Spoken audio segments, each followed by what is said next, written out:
Hello my friends, and welcome back to the Meerkat Musings YouTube channel. We have another video in the span of a few days. It's amazing, isn't it? You can wait absolutely ages for a bus sometimes, and then two come along at once, and it's a bit like me and these videos. But I am indeed doing another video right here, right now, where I talk a little bit about a process I am somewhat familiar with, and that's the process of writing books and writing stories. I am by no means an expert. There are people out there who are far better qualified to talk about this than I am, so don't treat this as any kind of professional advice or anything like that. This is literally just the ramblings of a guy who was lucky enough to get a book published and feels the urge to talk about it. I'm far from being, shall we say, qualified to offer serious guidance on how to write. If you wanted that kind of thing, I would suggest that you talk to someone like Stephen King, for example, who has, of course, turned writing and storytelling into an art form.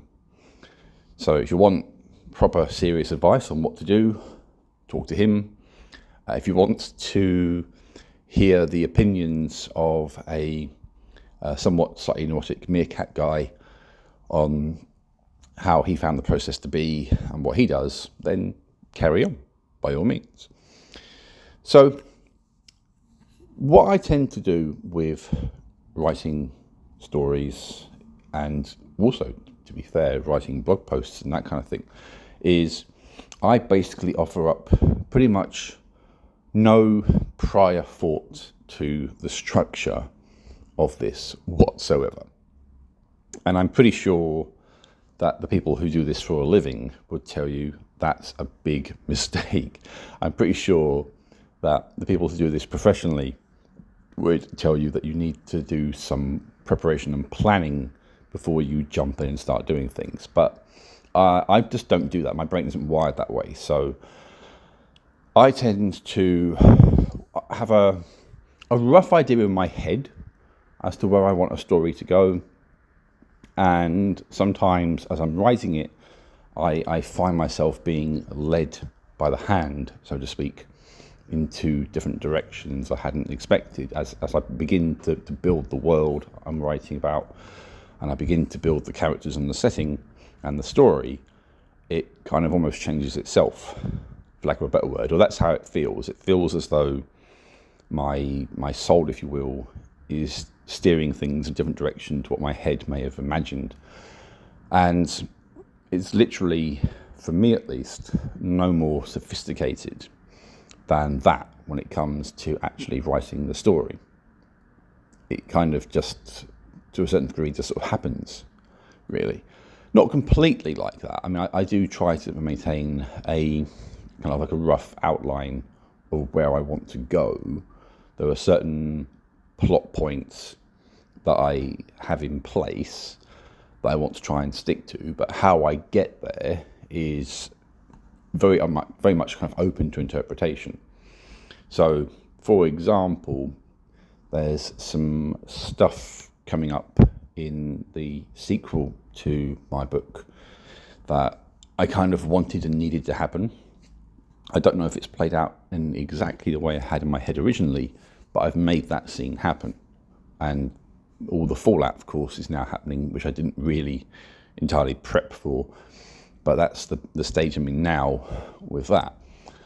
There's stuff in another story I'm writing which I want to involve like a betrayal kind of idea into that, but I haven't quite worked out how to do it. I have a few ideas in my head which keep repeating themselves, but it might change by the time I get the characters to where they need to go. So that's my process in a nutshell, really, when it comes to writing the stories. It's kind of, shall we say, Art Nouveau. I don't know if that's the right term, but there's definitely kind of a, shall we say, a relaxed approach to putting pen to paper, so to speak, in terms of the direction of the story.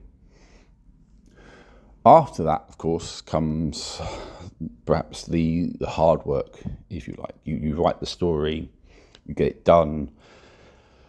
What I would say is it's worthwhile going through it yourself to, make edits here and there, double check for accuracy with certain things, double check for typos. If you do some of that legwork yourself, then if you then do pass it on to someone else to have a look at it, whether it's a friend or family, or whether or not you happen to have a publisher who does that service, you've already done some of the legwork, and they'll appreciate that you've done some of the legwork. You won't spot everything, and nor does an editor expect you to spot everything. That's why they exist. That's why they go through that process. But you can hopefully catch a few things, and it just saves a little bit of time in the long run, because otherwise when the book comes back to you to make edits, there will be a lot more to do than you otherwise would face. And the editing process, I would admit, I did find it to be slightly grueling at the time, but I told myself, look, this is my chance to get a book out there and published. I had the wonderful thrill, if you like, of getting a contract from the publisher, and I wanted to do right by the story, right by them really as well, because the publisher, Jumpmaster Press, they were very helpful to me in so many ways. So I wanted to kind of take on board their guidance, make the changes they suggested, and do so in as timely a manner as possible. It does feel a bit daunting if you get like kind of page after page with red lines on it and that kind of thing, but I imagine that every single author to ever publish a book has been through that process in some way, shape or form. And all you can do, or you can reasonably do, is just get on with it. And therefore, that's precisely what I did. I just knuckled down and got on with it. And then you get, of course, the rewards. You get to see your name in lights, so to speak. In my case, barely. I mean, I think thus far, and I know I've sold a few copies, but if I've sold even 20, I'd be surprised. But you know what? It's, as much as anything, not about the money. It's not about gaining fame and prestige from it. It's just about the satisfaction for me of knowing that I've been through the process. I've been through, at times, a rather intense process of putting something down onto the computer, bringing something to life, creating a world, and having someone else have the faith in me and the confidence in me to take it further, to polish the story, and to turn it into something that they were happy to put their names against. That's quite amazing to me in so many ways. But it is, as with all things, as I say, a process. And I have no doubt that with the stories I'm currently writing, they will need to sit down and go through it and go through it line by line. And there will no doubt be edits to make. There'll be no doubt some story suggestions to make. And what you have to do, you kind of almost feel slightly defensive to a degree when someone comes back with edits that perhaps maybe slightly change the story. You might think, hang on a minute, this is my baby, and I don't want to change it. And for sure you can discuss that with the publisher, and they want you to discuss it. They're not draconian. They're not going to turn around and say you must make these changes according to our suggestions. But equally, you kind of need to understand that, especially if you're new to this, as I am, that these people have a lot of experience with telling stories, with editing books, with understanding narrative flow and all that kind of stuff. And it would be astonishingly arrogant for someone who's new to this, especially, it would be arrogant on my part to ignore all their advice and their guidance. They know what they're doing, and that's something that you have to trust and put some faith in. I mean, they're putting a lot of faith in you because they're putting the name of their business against your product, in effect, which is a big display of trust and confidence. So you've got to give some of that back and take on board what they're saying. They're not, as I say, expecting 100% agreement with every last single thing that they have to say. But equally, you can't dismiss what they have to say. You've got to try and take it on board. It's a partnership with this kind of stuff. And if you just ignore it and dismiss it, then they're going to think, well, you know what, we can't work with this person. And you can kiss that kind of route goodbye. I mean, for sure you can go down the route of self-publishing, and I did do that originally. But and I think if you're a self-published author, then you can absolutely call yourself an author. I think you absolutely can.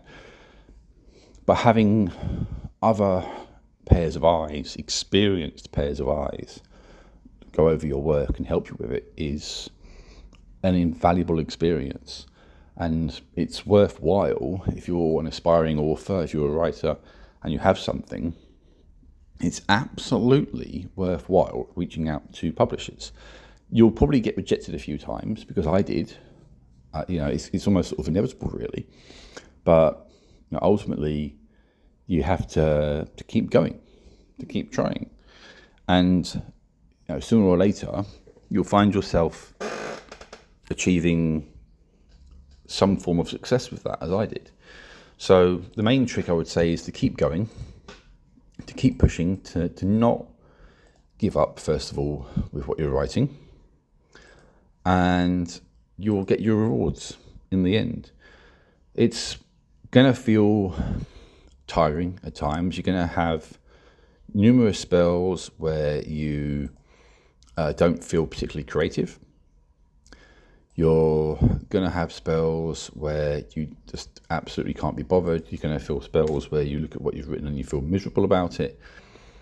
But you can absolutely come out the other side of it in a place where you can feel very satisfied. You can feel empowered by the trust and confidence that others show in you.